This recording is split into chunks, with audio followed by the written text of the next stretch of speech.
Fala galera, eu sou o tio Cris, o seu brother da língua portuguesa, e esta é a live sinistra feita por você e para você.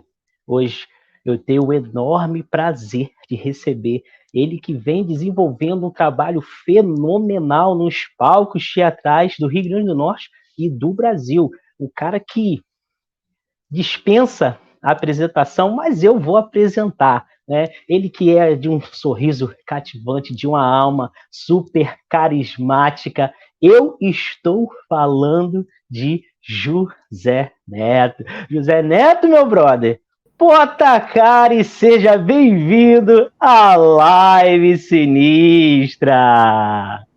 Ah, que maravilha, maravilha estar aqui. Que bom, vamos bater um papo legal aí, né? Show de bola, Zé Neto, meu amigo. Muitíssimo obrigado pela sua participação. Muitíssimo obrigado por você ter reservado na sua agenda bem apertada, né? Esse tempo para a gente estar trocando essa ideia aqui. De coração que eu agradeço. Eu sei que você é uma pessoa assim fenomenal, né? Um cara que vem desenvolvendo um trabalho super show de bola, tá levando o nome do nosso estado aí do Brasil afora. E a agenda não é assim, né? É fácil de se conseguir. Então, assim, eu me sinto lisonjeado por você ter reservado espaço na sua agenda para que a gente possa estar trocando uma ideia aqui sobre um tema que é de extrema relevância. E o tema é o seguinte: teatro, um estímulo ao desenvolvimento do posicionamento crítico. Zé Neto, a gente gosta de história, né? Então, Sim. assim, antes da gente entrar já arregaçando na discussão temática, fala um pouco aí sobre a sua história de vida, as circunstâncias que levaram você a ser ator. Como é que foi esse negócio? Então, eu vou chamar de tio Cris. Pode ser Cris, tio tá Cris tranquilo, tá também? tranquilo. Então, tio Cris, eu nasci em Natal, mas logo bebê eu fui para o interior, para uma cidade chamada Santo Antônio de Saltos da Onça. E eu ficava entre Santo Antônio de Saltos da Onça e a Barra do Cunhaú, que é o distrito de Canguaretama ali, na Hum, região litoral. Então ficava ali, cresci no Agreste, muito mais no Agreste, Potiguar. E quando eu era criança, cheguei até a correr vaquejada, sabe? Imagina, uma coisa. eita, derrubava boi. Minha família é toda de vaqueiros e essa é a tradição da família. Só que sempre tinham as festas juninas, onde as quadrilhas juninas apresentavam, né? E essas quadrilhas juninas, eu assistia os bailarinos, os dançarinos e dançarinas também entrando e com muito fervor, muito sangue no olho, vontade de fazer aquilo. E eu ainda criança olhava para aquilo ali e me arrepiava e ficava emocionado com aquilo. E ali eu já sabia que eu queria também emocionar as pessoas da maneira como eu estava sendo emocionado, que eu entendia que eu poderia fazer aquilo, que o meu corpo poderia provocar sensações em outras pessoas também, é, através dessa energia, que já era a própria poesia, né? E eu não sabia dizer aquilo em palavras. E ainda nesse meio de ano, porque lá Santo Antônio é no iníciozinho de julho a festa de padroeira, que é aniversário da cidade, a emancipação política. Nessa mesma época ia também o trailer da Monga. E eu achava uma experiência assim, eu morria de medo daquilo, mas era uma experiência teatral e que só depois de muitos anos eu vou entender que aquilo era teatro, mas a gente fala disso um pouco mais para frente, assim. Voltando a falar da minha história, essas foram as minhas experiências e meus encontros com a arte, por assim dizer, né? E quando eu fui para Natal, eu comecei. Minha mãe colocou para desfilar e fazer foto de modelo, essas coisas. Logo depois, eu entrei numa escola num curso de televisão, cheguei a estudar com um dos diretores de Rock Santeiro, que já faleceu, o Evaldo Lemos. Então, eu não comecei no teatro, eu comecei fazendo TV. E ainda muito criança, né? Tinha 10 anos, 10 para 11 anos. Aí, quando eu estava já na escola, resolvi entrar no teatro da escola. E depois do teatro da escola, fui fazendo cursos profissionais e passei toda a minha adolescência, abdiquei da minha adolescência, assim, festinhas, coisas assim que todo aluno de ensino médio, ensino fundamental vive. Eu não, eu já estava trabalhando. Com 14 anos de idade, eu já tive a minha primeira experiência de receber cachê. Eu lembro como hoje, era R$ 700. Eu comprava os meus CDs de videogame de PlayStation 2 com o meu próprio cachê, minha bicicleta eu comprei com o meu próprio cachê, sabe? Então eu tive E na época, 700 conto era 700 conto, hein? naquela época, o quê? Então, eu trabalhava no musical, e a gente circulava várias cidades do interior com esse musical.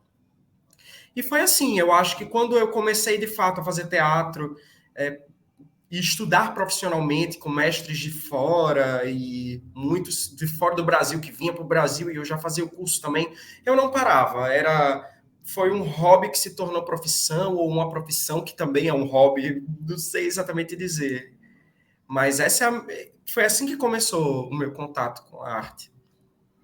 Que massa, que massa. É interessante você falando que você tem toda uma trajetória de vida que é como se você tivesse sido impulsionado, empurrado para a arte, ou como se a arte tivesse te atraindo, né? Porque você já começa falando da questão de quando você ia, né, para a vaquejada, você via as atrações, depois veio o teatrozinho da Monga, que a Monga sempre tem um parque, né?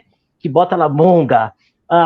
Eu não vou dar spoiler do que a gente vai falar daqui a pouco, não, mas você falando aí da Monga e tal, e tem uma coisa aí que você faz aí numa peça aí que a gente vai falar daqui a pouco, que eu falei, rapaz, parece um negocinho parecido aí, que está de Monga aí, tá? Mas, enfim, para quem não sabe, não é? O que é a Monga, explica pra gente aí, vou deixar eu explicar o que é essa Monga, porque caso alguém ouça aqui e não sabe, né? Tecnicamente, a Monga é um número circense que não acontece numa lona de circo. É um número circense porque ele acontece...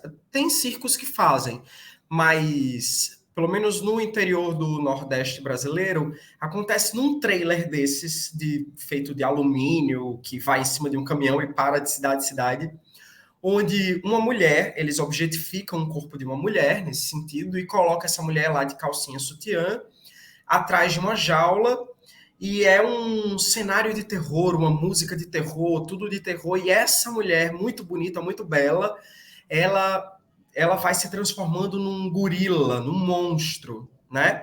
E é um jogo de espelhos que fazem isso, né? E os sonzinhos assim, pela 7ª maldição do vampirismo. Venham ver a mulher que tem o poder diabólico da transformação. E fica esse áudio assim bem alto para a cidade toda ouvir. Então, entrar na Monga era sempre uma prova de dizer que era macho no interior. É macho. Ele vai lá olhar a mulher que está lá de calcinha sutiã e tal, e não tem medo do bicho, porque num determinado momento dessa cena, desse espetáculo, que acontece em sessões sequenciais, assim, tipo, é como se fosse um esquete teatral. Ela se transforma no monstro e o monstro foge da jaula e corre para pegar as pessoas, entende? Assim. Aí que fica legal. Eles tentando sair tem uma portinha bem pequenininha assim, todo mundo tentando sair dessa portinha aí, caindo por cima do outro. E o povo tem tanto medo, aí quando sai o povo que já tá fora, a cidade toda fica na rua, olhando quem teve coragem de entrar e quem foi que correu primeiro para ficar mangando e te chamando de trouxa, de frouxo, enfim. Isso é a Monga. Muito obrigado por nos trazer esse aspecto teatral circense. Eu pedi para você explicar porque assim, eu conheço, né? Embora eu nunca confesso, eu nunca tive coragem mesmo, não, de entrar lá e ver a Monga e tal, mas era daqueles que ficavam do lado de fora zoando. Ei, correu e tal, mas eu nunca tive coragem de... Assim, a Monga eu entrei forçado, né? Assim, na época, uma criança que... Eu não sei se eu já me entendia exatamente como homossexual, mas eu sabia que existia algo diferente no meu comportamento, porque as pessoas me apontavam essa diferença. Mas eu fui obrigado a entrar e ter essa experiência, que é uma experiência teatral relacional, inclusive. E a gente pode falar um pouco mais disso mais para frente também, mas foi uma experiência meio traumática e o trauma que eu fiquei foi eu não consigo entrar em trem fantasma. Não consigo. Tipo, Casa do Terror, Trem Fantasma. Eu não consigo. É um trauma meu de infância. Rapaz, a Monga traumatizou. É complicado esse negócio. Hoje em dia, não rola botar as crianças para ver Monga. Mas vamos continuar o papo. Aquilo era o quê? Início de 90. Né? Hoje nem tem mais essas questões. Bom, mas assim, a gente sabe que o conceito de arte ou conceitos, né, sobre a arte é algo subjetivo, mas diz aí pra gente, o que é a arte? Olha, eu acho que a arte, ela é uma expressão antes de qualquer coisa, né? As pessoas confundem muito o que é cultura e o que é arte. Tudo que é arte é cultura, mas nem tudo que é cultura é arte. Por quê? Porque a arte, ela é uma expressão, ela é uma manifestação, ela é uma linguagem, uma manifestação por linguagem, entende?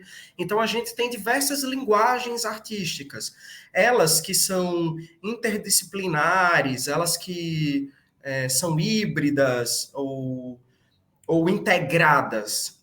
Existem o teatro, as artes cênicas, que tem teatro, ópera, cabaré, dança, circo, audiovisual, que tem essa área de TV, cinema. Existe também a fotografia, que é diferente de audiovisual. Existe o design, a moda, existe...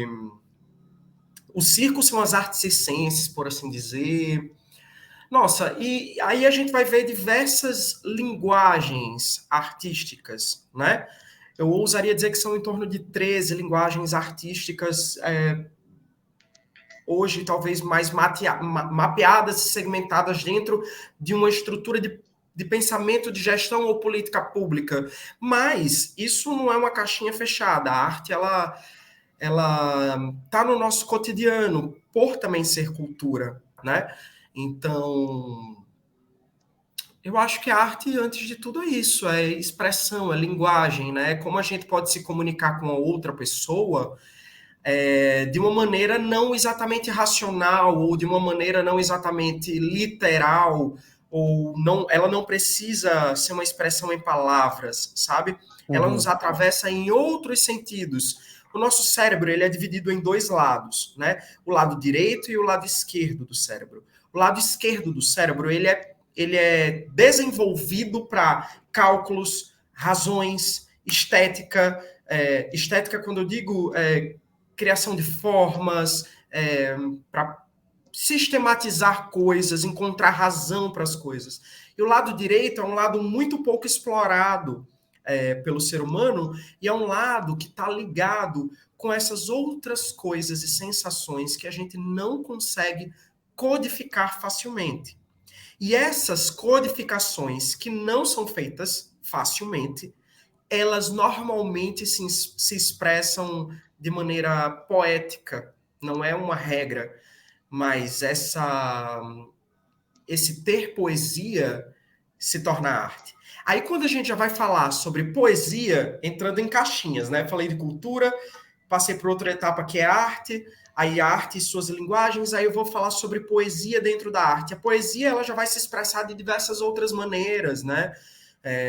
A poesia, ela pode ser a mais grotesca, a mais sagrada, profana, bonita, fugir do que é belo, como um movimento artístico que definiu o que é belo em um determinado momento.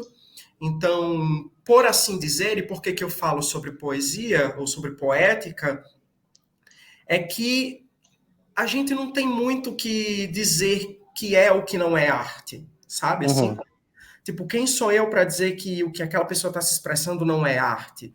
sabe? Eu acho que ninguém nesse planeta tem essa autoridade, essa autoridade, poder. exatamente, esse poder de chegar e apontar e dizer, olha, o que você está fazendo não é arte, sabe? Talvez o que a pessoa possa estar fazendo não atenda às suas expectativas, ou tenha uma codificação, uma linguagem de expressão não usual, ou extremamente híbrida, ou que não se encaixa em algumas dessas caixinhas das linguagens artísticas, mas por esse entendimento da complexidade que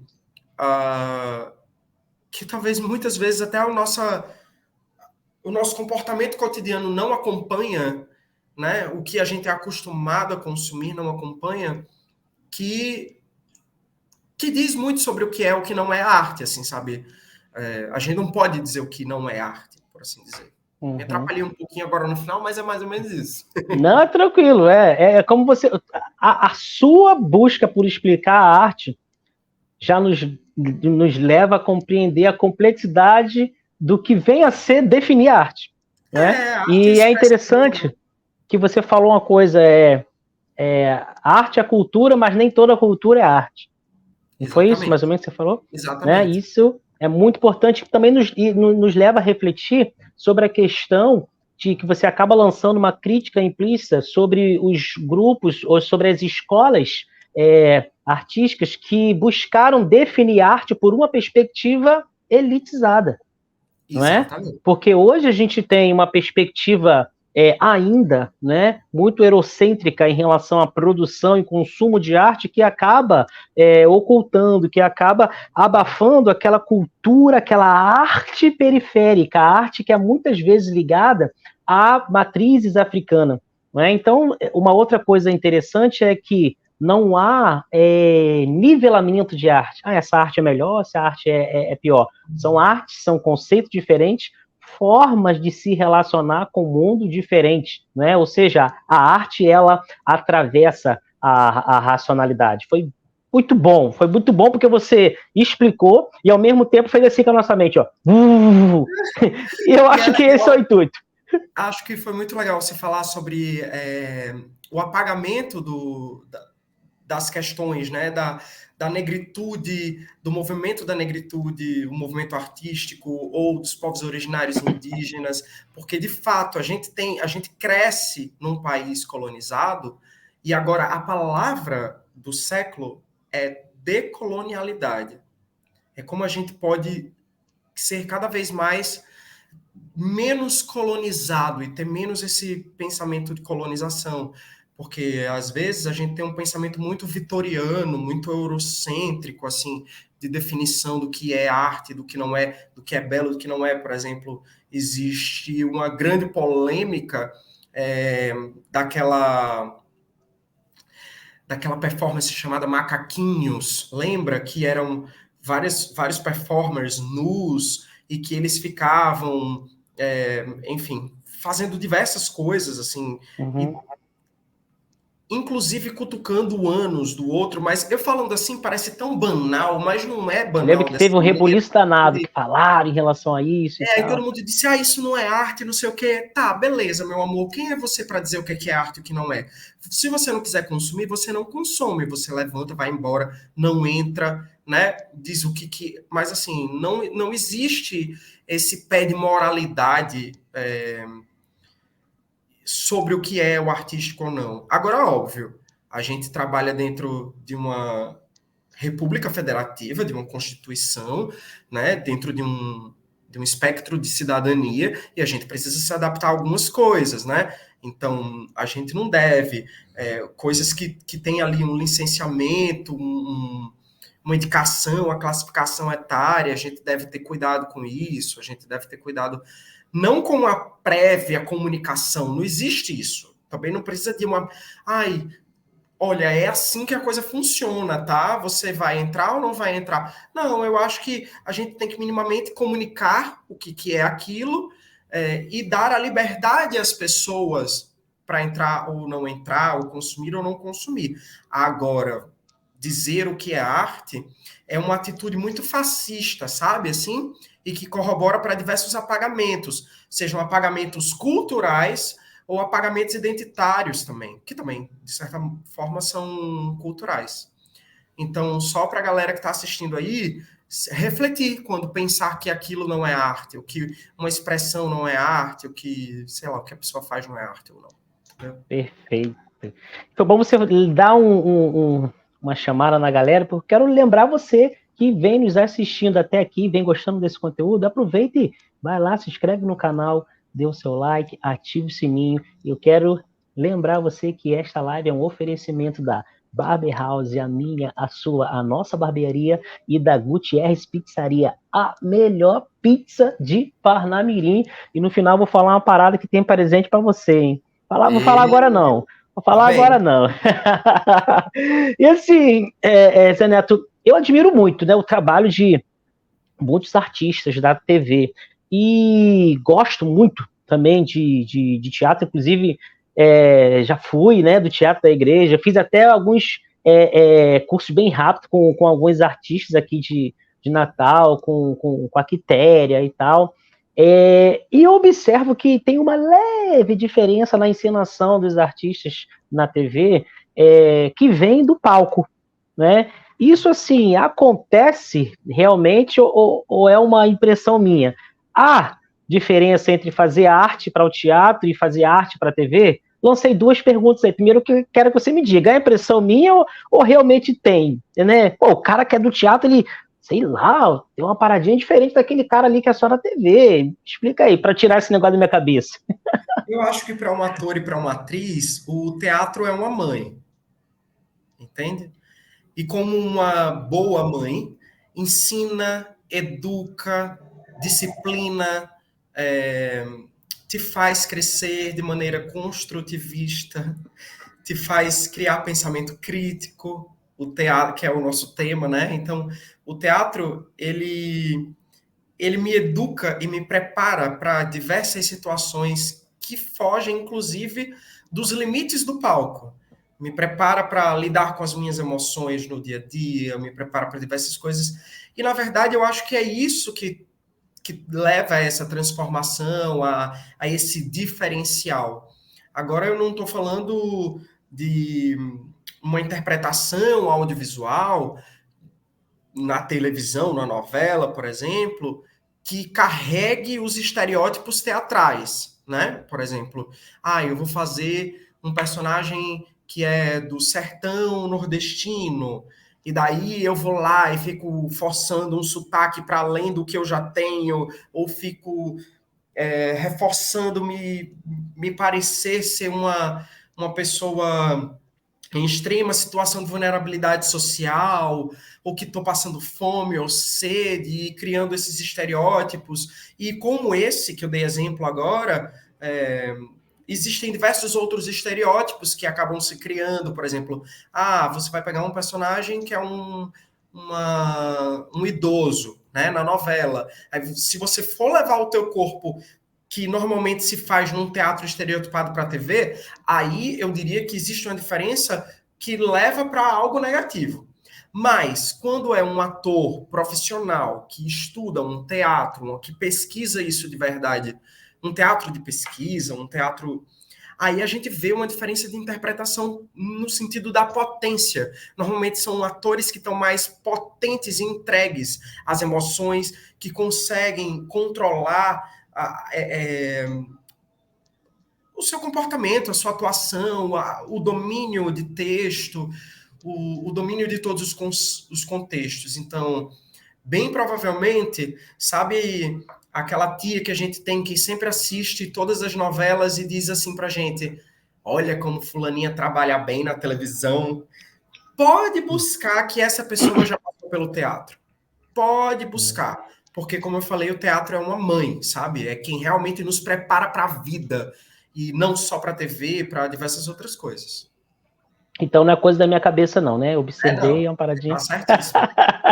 E assim, a diferença em fazer arte para o teatro e fazer arte para a TV? É exatamente isso. Acho que o teatro, por ser algo muito mais, normalmente, muito mais autoral, tudo é autoral, né? Mas assim, autoral no sentido de que você passa a construir aquilo, passa por você diversas nuances dessa construção, existe uma organicidade maior. No cinema, você tem você tem quase que o mesmo modo de produção da televisão, né?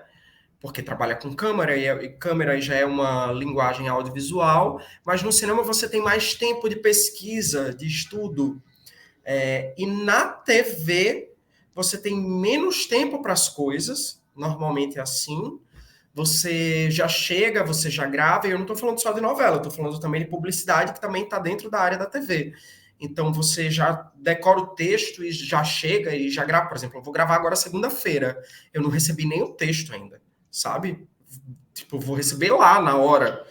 E eu vou ter que lidar com aquilo. Então, isso acaba reverberando um pouco também no nosso trabalho, sabe? É diferente, são linguagens diferentes. Isso é bem importante pontuar, assim. Se tratando de ator, a linguagem de atuação no teatro é muito diferente da linguagem de televisão, que já teve uma grande diferença com com o cinema, a TV e o cinema. Mas hoje em dia, a TV se aproxima muito mais do cinema. Você vê que nas novelas que a gente vê hoje, nas séries, nos seriados, eles estão muito mais cinematográficos, né? Do que exatamente uma novela, do que um mero folhetim, assim. Massa. Então, e até mesmo o aspecto, né, de trabalho do ator, né? Porque, por exemplo, o ator, ele vai encenar no palco, por exemplo, que ele viu uma aliança no chão. Ele tem que fazer toda aquela caracterização para o público de que ele está vendo algo pequeno no chão. Na novela, não. A novela, a câmera vai lá e dá o close na aliança. Exatamente, né? Então, e no teatro você não consegue... errei e vamos gravar de novo, né? Não tem isso, sim. Que massa, que massa. E assim, eu vejo que para a arte teatral, né, há o enfrentamento de duas grandes dificuldades, né? A do ator, de desenvolver, né, o seu trabalho, e a do cidadão para acessar essa arte, né? Que muitas vezes é difícil, né? Embora a gente fale, né, que o teatro é uma arte já que tem há tempo aí e tal, mas ainda assim há uma certa dificuldade com esse processo de democratização, né, ao acesso ao teatro. Qual é a sua perspectiva em relação a essa situação? A gente tem que primeiro reconhecer os problemas, né? E acho muito salutar da tua parte já iniciar a pergunta trazendo esses problemas, que eu trago um dado para complementar. Uma pesquisa da FEComércio, do sistema FEComércio, de alguns anos atrás, levantou dados alarmantes. Apenas 89% da sociedade brasileira frequenta teatros, sabe? E 94% das pessoas vão, por exemplo, a museus ou outros equipamentos culturais, né? Cinema já tem uma aceitação maior, porque tem essa questão hollywoodiana, os cinemas de shopping que mataram a cultura dos cinemas de rua, de antigamente, mas... e prostituíram muito essa relação do cinema, mas isso seria um outro tema para a live, né? Os impactos que esses cinemas de shopping, esse pensamento extremamente hollywoodiano dentro do audiovisual atrapalha o desenvolvimento da cultura brasileira e da economia brasileira também, viu? Da economia brasileira também. Mas o que eu estava dizendo é que o cinema tem até um pouco mais de aceitação, mas ainda assim é um dado muito alarmante, assim, são percentuais muito altos de falta de cultura de consumo artístico, né? De equipamentos culturais e tal. Então, o problema relacionado a isso é ocasionado pela falta de política pública, sabe? De políticas públicas concretas, assim, que sejam desenvolvidas com maturidade, com tempo, com entendimento, né? Hoje em dia a gente tem aí leis de incentivo. Zé Neto, tem leis de incentivo, tem isso, tem aquilo, mas vamos primeiro entender um cenário da coisa. Na nossa Constituição, é dever do Estado, dos entes federados, inclusive, fomentar as expressões das linguagens artísticas e as diversidades culturais, em prol de um desenvolvimento cidadão, em prol de um desenvolvimento educacional, e por que não dizer também pedagógico, e de, principalmente, reconhecimento da nossa história, da nossa memória, de criação de memórias. Então, se é um dever do Estado, esses problemas passam pelo Estado, né?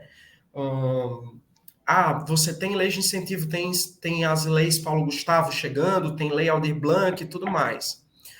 As leis Paulo Gustavo e Aldir Blanc, elas vêm para suprir, um grande impacto da pandemia. Apenas no ano de 2020, o impacto no setor foi de 55 bilhões de reais no melhor cenário, a mais de 105 bilhões de reais nos piores cenários apresentados. Ou seja, é muito dinheiro. Uma lei Aldir Blanc dessa que teve agora só enxertou no nosso setor em torno de 3%, de 3 bilhões, por assim dizer, né? Que não chega nem a 5% do impacto real que o nosso setor passou. Muitas pessoas venderam os seus instrumentos de trabalho, cantor vendendo violão, ator de teatro passando fome, nem todo mundo se adaptou ao online, o online não é a mesma coisa. Os profissionais de eventos também foram muito prejudicados dentro desse processo. A Lei Paulo Gustavo vem para sanar os impactos dos outros anos, porque a pandemia não só durou 2020, ela durou muito tempo. Então, existem essas leis que elas são emergenciais. E como qualquer outro setor, o setor da agropecuária, o setor da indústria têxtil, o setor automobilístico, que a gente vê muito nas propagandas agora ultimamente, todos eles recebem incentivos para não quebrarem. E a economia brasileira, ela gera um PIB altíssimo.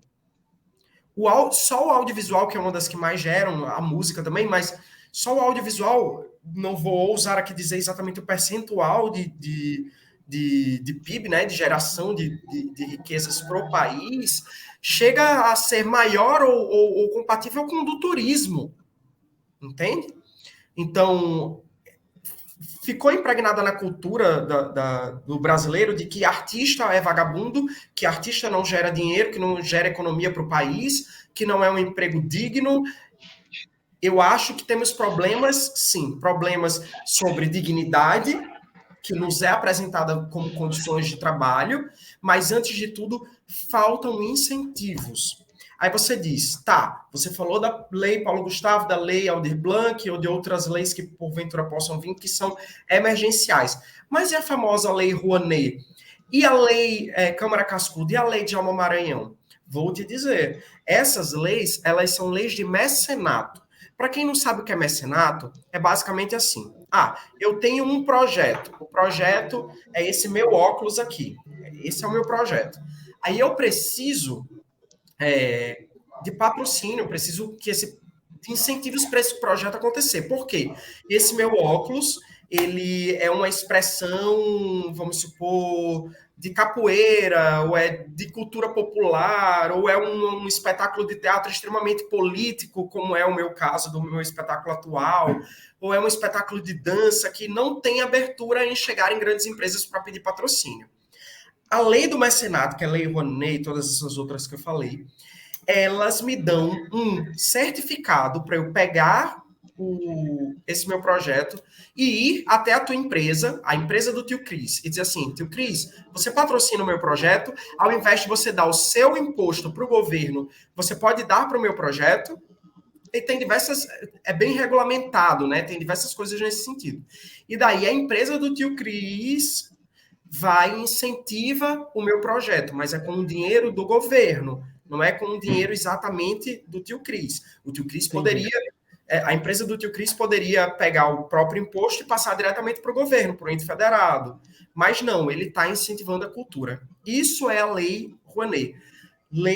Quais são os problemas da lei Rouanet? Não é pegar o dinheiro e dar. para o artista, porque esse dinheiro já é um dinheiro que é para ser apostado, incentivado, fomentado no setor. Assim como, ao passo de que eu compro um computador, um celular, parte do meu imposto vai para algum determinado setor, o dinheiro dessa empresa do Tio Cris, nesse exemplo que eu estou dizendo, vai para incentivar o setor da cultura brasileira. Já iria, ou seja, é um dinheiro da cultura. Então, não é um dinheiro que está tirando da saúde, da educação. Não, gente. É um dinheiro da cultura. Então, não tem isso de, dá bilhões de reais para Ivete Sangalo e não investe na cultura, sabe? Eu acho bem importante ser bem pontual nisso, assim. Desculpe até me prolongar na resposta, não, mas tudo bem. Existe muito preconceito em relação a isso. Agora, se a gente for realmente problematizar. Porque eu estou tão cansado, meu dia foi tão pesado que eu estou meio assim. Se a gente for problematizar essa questão das leis, a gente deveria problematizar porque é uma lei extremamente neoliberal. Por quê? Se a empresa do Tio Cris for uma empresa que o departamento de marketing, o diretor da empresa, seja assim, cabeça fechada, ele não vai apostar o grupo de capoeira, ele não vai incentivar o espetáculo polêmico de teatro, ele não... Por quê? Porque a minha obra tem que estar nos parâmetros e nos valores de uma empresa privada. Entende? Então, esse tipo de lei, ela é importante porque fomenta grandes eventos e tem muitos profissionais de eventos que são sustentados por, né, por essa situação, assim, é uma economia muito grande, mas ela não pode ser apenas o nosso único instrumento de política pública, compreende? Por quê? Porque o pequeno artista, o microprodutor, ele não consegue abertura com essas empresas. Porque, por exemplo, suponhamos, a empresa do Tio Cris, se for um cara super assim, de cabecinha fechada, ele vai querer o quê? Ele vai querer contratar, sei lá, a Elba Ramalho, um projeto que traga a Elba Ramalho para a cidade. E não vai querer apostar no artista local da Vila de Ponta Negra.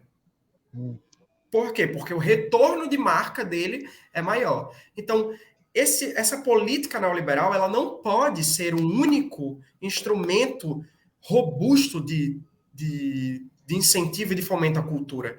E essa crítica eu faço aqui, já gerando polêmicas, eu faço ao governo do estado do Rio Grande do Norte, à prefeitura do Natal, né? Ao governo federal também, mas estamos em processos de retomadas e de novas construções, tá? Mas não significa que a gente deva, assim, tipo, excluir a Lei Rouanet, a Lei Djalma Maranhão, a Lei Câmara Cascudo, não.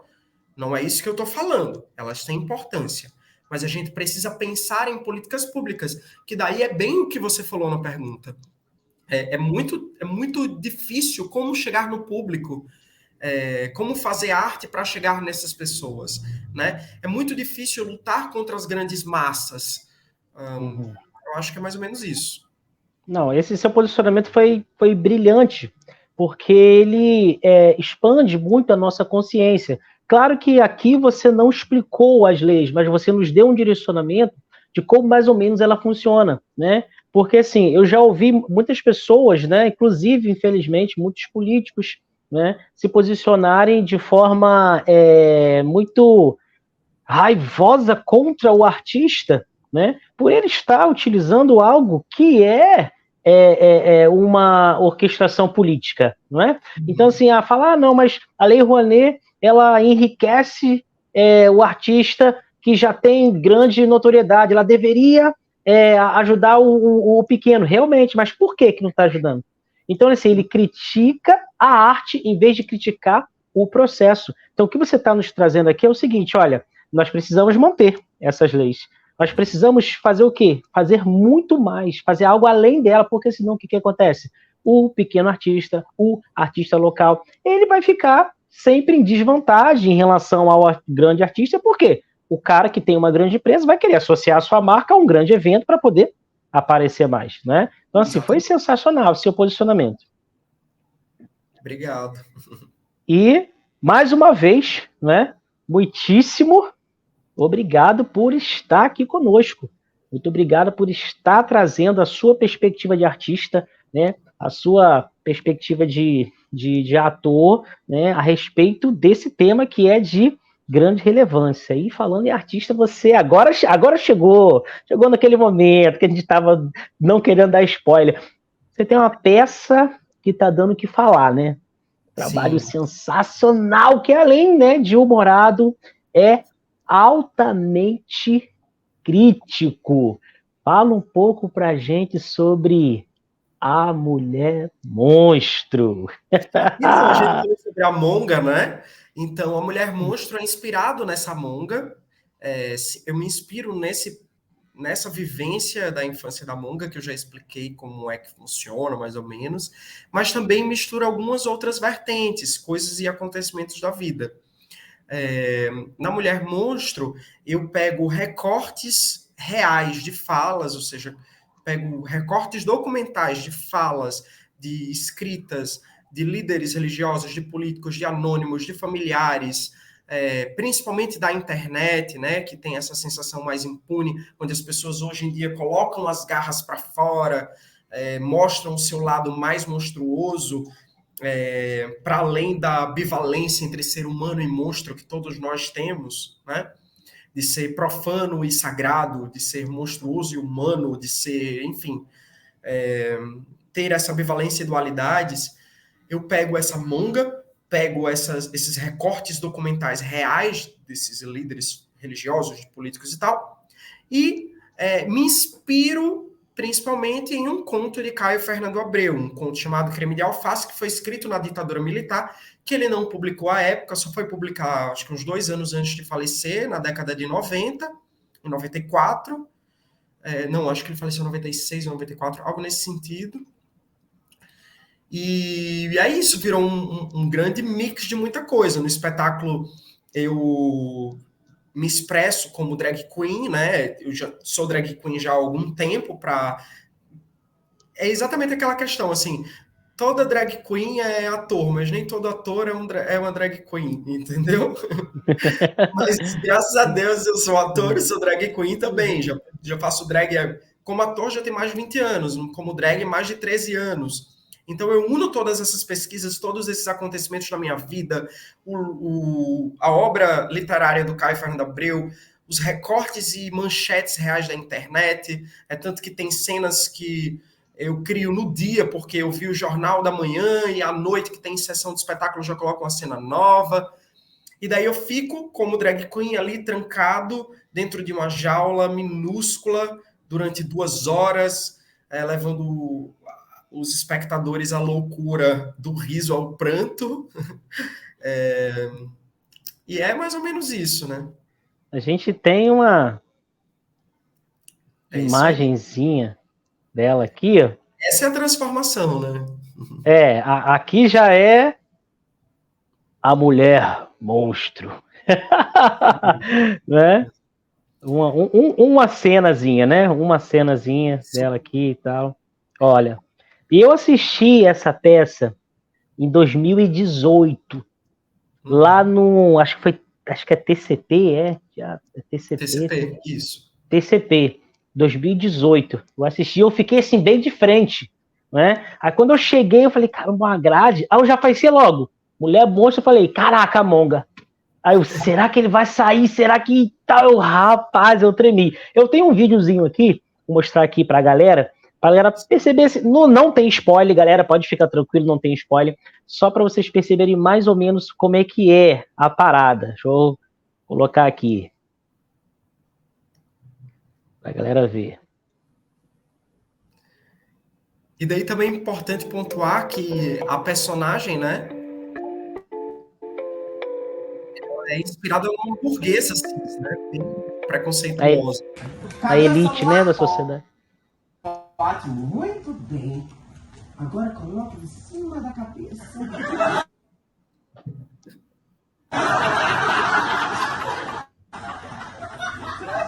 Não tá para, é virado pra cima.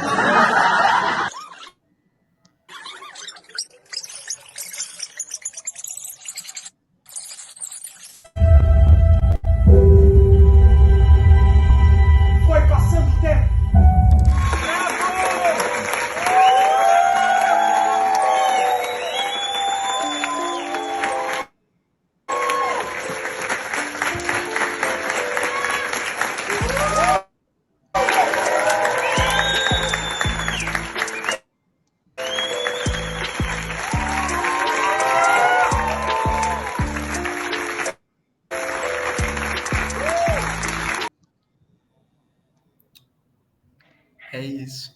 A gente vê assim, né, e caramba. E é sempre essa recepção, né, do público, essa coisa calorosa, essa É, coisa. graças a Deus, assim, tem muitos privilégios nesse sentido, sabe? Assim, de conseguir realizar os meus sonhos no teatro, de ter de já ter conseguido realizar todos os meus sonhos nesse sentido dentro dessa profissão, assim.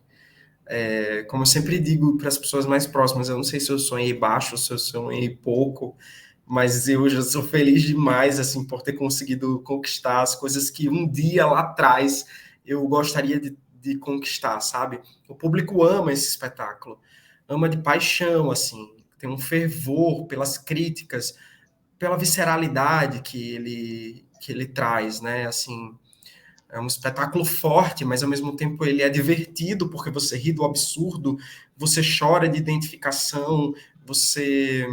Enfim, é bem complexo também de dizer, de explicar. É uma É, sensação. Me disseram uma vez que o espetáculo é uma experiência, sabe? É é. isso. Eu tentar conceituar é um soco no estômago. Todo mundo diz isso. É um soco no estômago. E é assim, e é um soco que você sente, e quando você sente, parece que você continua empurrando o estômago contra a porrada, porque assim, é algo muito reflexivo, é algo visceral, é algo sensacional. É algo sensacional. Felizmente eu não pude ir, né, no Teatro Riachuelo, né, que você fez, né, lá no Teatro Riachuelo, estava viajando, né, estava chegando de viagem, estava chegando do Rio, mas com certeza na próxima aí, apresentação eu vou de novo e falo para você que está assistindo a live. Mulher monstro. Vá se deliciar, vá tomar esse soco no estômago também, que é sensacional, sensacional. E o teatro ele pode ser, né, uma ferramenta de estímulo ao desenvolvimento do posicionamento crítico, né, dos jovens brasileiros. Mas assim, como que o teatro pode ser essa ferramenta? Olha, eu acho que o teatro, a gente falou sobre a arte, né? Que a arte é uma expressão, uma linguagem artística. E o teatro, ele tem uma coisa diferente de algumas outras linguagens, porque ele é ali, ele é ao vivo, ele é olho no olho, sabe? Você vê o efêmero acontecendo, né? Ele é efêmero, ele é um ritual praticamente, ele é um acordo entre público e plateia, acordo de entendimentos, de mentirinhas, por assim dizer, ali sendo contadas com toda a verdade do mundo. O teatro ele atravessa as pessoas em pontos distintos, assim, sabe? Ele tem esse poder de modificação, não de modificação social, mas de modificar alguma coisa que está ali dentro das pessoas. E é como Paulo Freire fala, assim, a educação muda as pessoas e as pessoas mudam o mundo. E eu diria que o teatro, assim como a arte e outras linguagens artísticas, é um instrumento de educação, mas de uma maneira diferente. Não é aquela educação de português, literatura.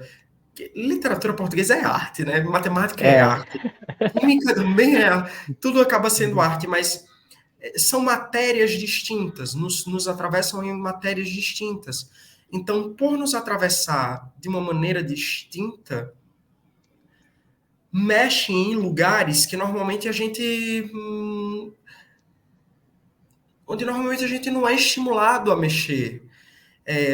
De pensar criticamente, de estar ali, de viver uma arte que é relacional, quando o teatro ele se propõe a ser um teatro relacional, que quebre essa distância de plateia, ou que não coloque a plateia apenas como um mar contemplativo, ou deixa a plateia lá passivamente sentadinha, não. O teatro ele foge dessas limitações que outras obras possuem e que tentam quebrar também de diversas outras maneiras, né?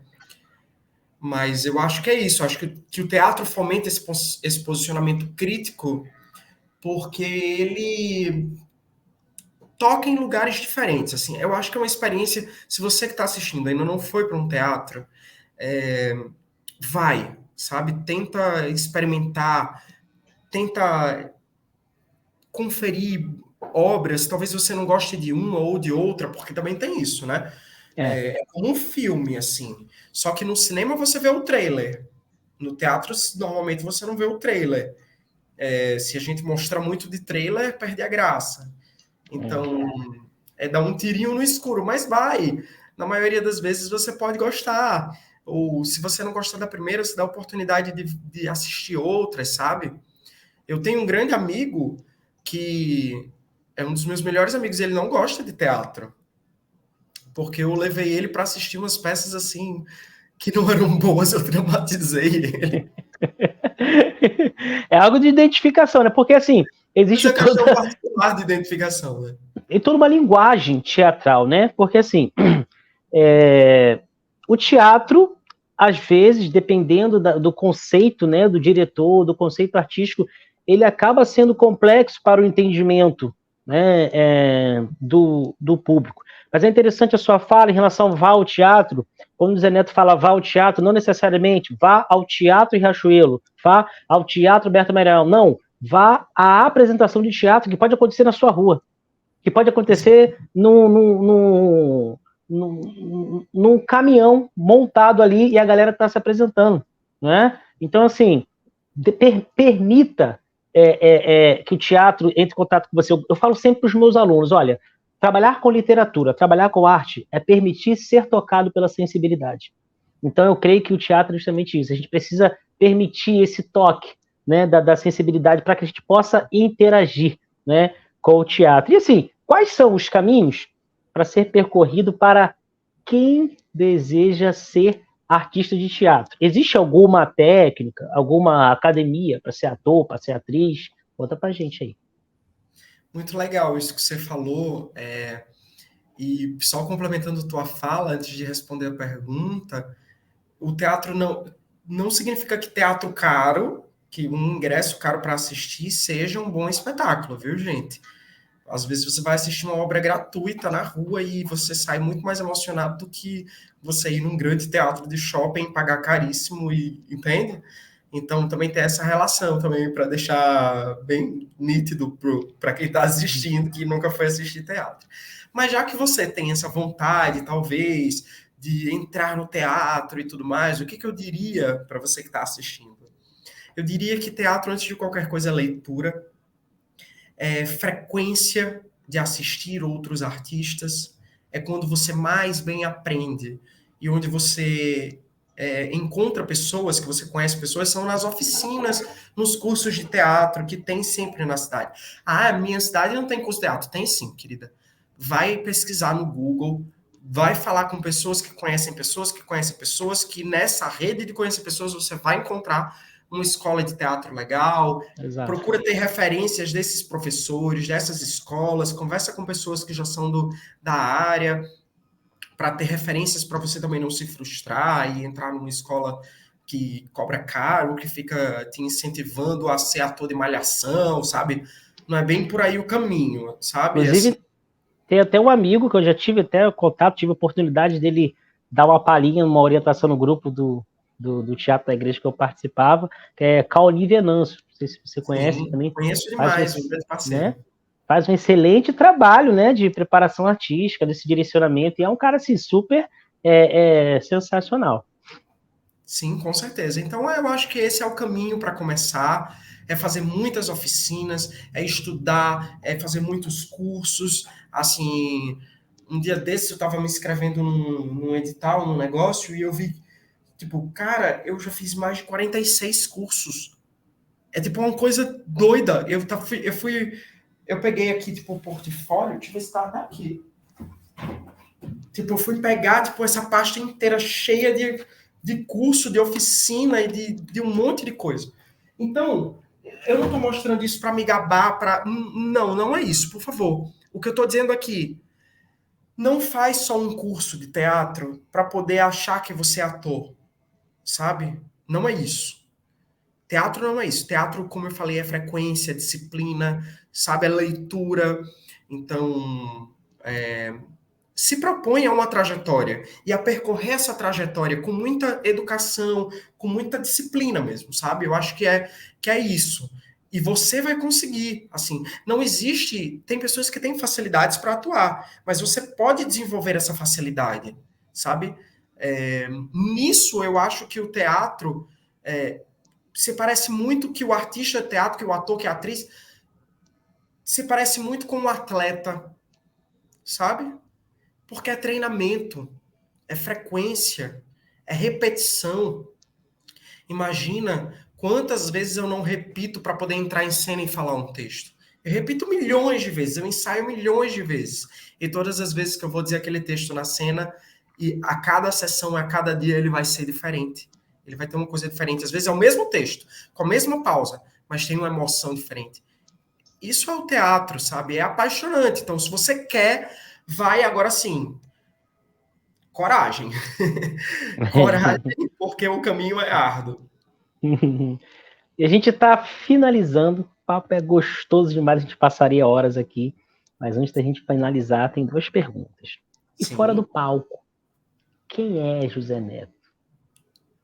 Então, fora do palco, eu não sei muito dizer, porque a minha vida e o teatro andam juntas, sabe? Assim, eu sou canceriano, nem acho que eu sou ainda canceriano, porque chega um momento que a gente vai saindo do canceriano. Sou um cara que acredita em várias religiões, sabe? Que acha coisas bonitas de diversas religiões, que não segue exatamente uma determinada doutrina. Tem coisas, tem coisas de igrejas cristãs que eu acho maravilhosa, e ao mesmo tempo faço críticas, até, também no espetáculo. Dentro do candomblé, da Umbanda, tem coisas que eu acho muito bonitas, tem coisas dentro do budismo, do espiritismo kardecista também, que me identifico pra caramba. Eu sou um cara que gosto muito de assistir audiovisual, de ir ao teatro. Eu gostava mais de pedalar, hoje em dia não tenho pedalado muito assim. Estou empreendendo também, tentando abrir um hub de economia criativa, proporcionando algumas marcas, revender algumas marcas e artistas e estilistas do interior do Nordeste brasileiro. Tem lojinha já aberta em Natal, inclusive, que se chama Joaquim, que é em homenagem ao meu cachorro. Ayrton Senna fazendo merchan, que é... Aproveita. Quase vizinho ao pastelante da Ayrton Senna, então a gente está abrindo ali um espaço artístico, com roupinhas para vender, também onde funciona o escritório, tudo direitinho. Estou me aventurando um pouco nisso também. Mas a loja é roupinha de cachorro ou roupinha pra gente? São roupas masculinizadas e feminizadas também. Ah, tá. Só o nome da loja que é homenagem ao cachorro. Homenagem ao cachorro, mas daí eu também amo cachorro, amo animais, sabe assim. A loja é pet friendly, mas eu sou um cara que amo muito os animais, assim, tenho um apego muito forte, uma conexão muito grande com a natureza e seus elementos. E acho que é isso, assim. Ah, tá tranquilo. E, para a gente finalizar, né, quais são as orientações que você deixa para quem deseja entrar no ramo das artes cênicas e para quem já está, né, assim como você, galgando essa eterna caminhada? Olha, a quem quer começar, a gente falou, a quem já está nesse caminho, eu vou terminar dizendo, parafraseando um autor, que é o Caio Fernando Abreu, que, por coincidência, também é uma das pessoas que eu me inspiro para fazer o espetáculo A Mulher Monstro, é uma obra dele. E ele diz assim, mais ou menos assim, olha, eu sei que o barco está furado, e eu sei que você também sabe, mas eu queria te pedir para não parar de remar, porque te ver remando me dá uma enorme vontade de também continuar remando. Então, eu acho que é isso. Mesmo que as coisas não estejam indo tão bem dentro da política, dentro da economia, dentro da tua vida pessoal, dentro de diversas coisas, saiba que você não está só, que outros artistas também passam por todas essas dificuldades, dificuldades de reconhecimento, dificuldades de aceitação mesmo, às vezes dentro da família, dentro de diversos aspectos da nossa vida pessoal, mas que tem algo que nos une, sabe? Que é esse amor ao teatro, esse amor à arte. E a gente pode, sim, encontrar caminhos para que isso ocupe de forma digna a nossa vida em diversas esferas, inclusive financeiras. É só a gente emanar isso, estudar para isso, se aproximar das pessoas corretas, ser uma pessoa honesta, não passar por cima das outras pessoas, não alimentar inveja, acolher as pessoas que estão começando, sabe? Compartilhar os teus conhecimentos, as tuas experiências, não compreender que você sabe de tudo, que você pode aprender também com as outras pessoas, não deixar que essa vaidade te coloque em um pedestal, sabe? E que nem tudo é sobre você. E que onde você chegou já é de bom tamanho. E o que vier a mais é lucro. Então, por isso que eu digo, cara, eu sou muito privilegiado. Eu olho para o José Neto de muitos anos atrás, de alguns anos atrás, ou até de poucos anos atrás, de diversas etapas da minha vida, e eu vejo assim, hoje eu realizei todos os meus sonhos. Que venham mais sonhos, mas eu já sou muito grato. E eu acho que esse sentimento de gratidão, ele precisa se expandir em compartilhar, em abraçar essas pessoas. E outra, faça um teatro para o povo, sabe? Já passou do tempo da gente estar fazendo esse teatro que não comunica, que é um teatro que fica só para você, que se torna uma masturbação, sabe? Apenas uma masturbação, no sentido ruim da palavra. Vamos fazer teatro para as pessoas, para aproximar as pessoas. Não estou convidando a fazer teatro fácil, a fazer um teatrinho de início, meio e fim, lá. Não é isso. Um teatro bobo, não é isso. Eu estou convidando a gente a pensar nas pessoas, a pensar numa estética relacional que que quebra essa quarta parede que fica ali na frente da cortina, sabe? Que a gente chegue nas pessoas, que a gente escute as pessoas, que a gente leve as pautas identitárias para a nossa expressão, que a gente tenha empatia, sabe? Eu acho que tudo termina na palavra empatia. Sensacional. Sensacional. José Neto, mais uma vez, muitíssimo obrigado por abrilhantar o nosso momento. Você fez dessa live realmente sinistra. Obrigado pelo seu carisma, obrigado pela sua gentileza, obrigado pela sua intelectualidade, pela sua arte. E eu quero dizer que você nos impacta. Você nos impacta por quem você é, nos impacta pelo fato de, a partir de quem você é, você produzir o que você produz. Né? Porque a gente percebe que a sua arte, ela vem muito de você. Ela é a sua essência. E quando a gente participa, quando a gente permite ser tocado pela arte que você reverbera, a gente é transformado. Então, assim, você é um transformador, é um revolucionador de qualidade de vida pelo trabalho que você faz. Muitíssimo obrigado. E eu não esqueci, não. Quando eu falei para os meus parceiros, falei, a próxima live vai ser com o José Neto, ator, assim, não sei o quê. Meu barbeiro já falou assim, calma aí, deixa eu ver o Instagram dele. Ele tem um pouquinho de barba, né? Traz ele aqui para fazer uma barba, fazer aí um cabelo, qualquer dia desse, como você vê, pode trazer. Já recebeu o presentinho da Barber House. Quando o pessoal da Gutierrez ficou sabendo, falei, não, pode dizer a ele que ele não está convidado, ele está convocado para vir aqui uma noite saborear a nossa pizza. Então você já tem aí 2 presentes, tá? Da Barber House, né? Para comparecer na Barber House, para poder dar um tratamento além do que você já dá para sua beleza e para saborear a melhor pizza de Parnamirim. Eu falo que é a melhor pizza de Parnamirim, não é da boca para fora não, porque realmente é. E se duvidar do Brasil, já comi pizza em diversos locais, não comi em todo o Brasil, mas já comi em diversos locais, e a pizza da Gutierrez é aquela pizza que você consegue sentir a alma da pizza. É que o queijo derrete, e quando ele vai derretendo, você parece que está se derretendo junto com ele.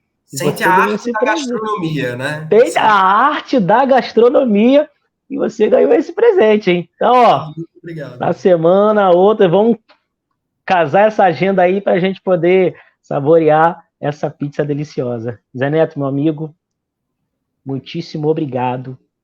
Um forte abraço de coração e até mais. Até mais, querido. Muito obrigado por tudo. Valeu! Eu.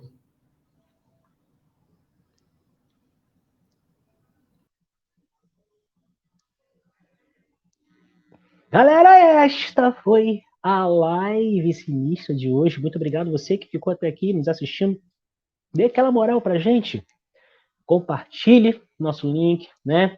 Vai lá e se inscreva no nosso canal, ative o nosso sininho, entre em contato conosco pelo nosso Instagram. Nosso Instagram foi exposto aí ao longo da live. E deixe seu comentário aqui embaixo. Diga se você gostou, diga o que você gostou.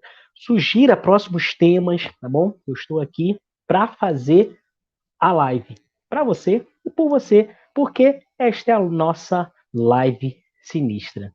Galerinha top, muitíssimo obrigado.